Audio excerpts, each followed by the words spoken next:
بتایا تھا تنوین یا نون ساکن کے بعد 4 حرف میں سے کوئی آ جائے تو ادغام ناقص ہوتا ہے، یا واو میم نون، تو اس میں سے میم آ گیا تو یہاں پر ادغام ناقص کریں گے۔ اب دیکھیے فرق کیا ہے، یہاں بھی میم مشدد ہے نا، اور یہاں بھی میم مشدد ہے، غنہ دونوں جگہ ہم کر رہے، لیکن فرق کیا ہے، یہاں پر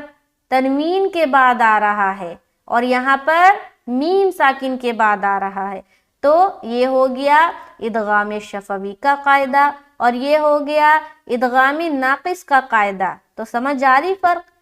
تو یہ فرق ہوتا ہے، جب آپ فرق نہیں سمجھیں گے تو آپ کسی کو جب پڑھائیں گے تو آپ کیسے بتائیں گے، کیسے سمجھائیں گے؟ تو یہ تفصیلی طور پر سمجھنا ہے، اور تفصیلی طور پر ہم کس طرح سمجھیں گے، جب ہم نورانی قاعدے کا جو لیسن ہے اسے ہم پڑھیں گے، سیکھیں گے۔